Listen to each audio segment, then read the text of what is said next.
umukecuru uri mu kigero cy'imyaka 70 bikekwa ko yari yagiye kunywera mu kabari yasanzwe mu bwiherero bwako yapfuye, umurambo w'ucuramye bikekwa ko yishwe.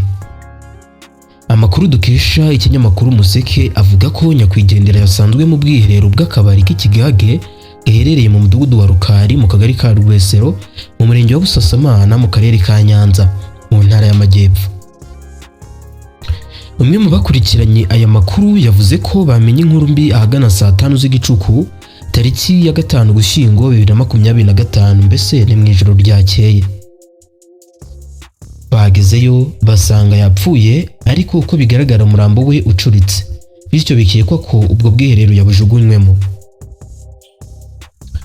Umunyamabanga nshingwabikorwa w'umurenge wa Busasamana Bizimana Egide yabwiye ikinyamakuru Umuseke ko nyirakabari ari we watanze amakuru ko mu bwiherero abonyemo umurambo w'umukecuru uri mu kigero cy'imyaka 70 witwa Mukarwego Hoziyana. Yagize ati inzego z'umutekano n'ubuyobozi twahageze dusanga ari umukecuru, umurambo we ucuritse mu bwiherero. Inzego zibishinzwe ziriho zirakora iperereza kandi umurambo wavanwe muri ubwo bwiherero. Kugeza ubu amakuru ahari nuko nyirakabari yajyanywe kuri RIB agiye gutanga amakuru bahita bamufunga.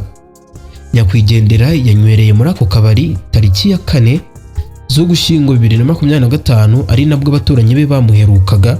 Mu bafunzwe kandi harimo abakekwa ko basangiye nawe, gusa iperereza rikaba rigikomeje.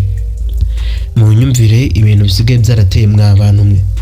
Iyi ni NB Zoom, inkuru zacu kuri kwawe. Wibuke gukanda like, subscribe, dukanda inzogera kugira tujye tubana buri munsi. Mugire ibihe byiza. Ciao ciao, hasta la vista.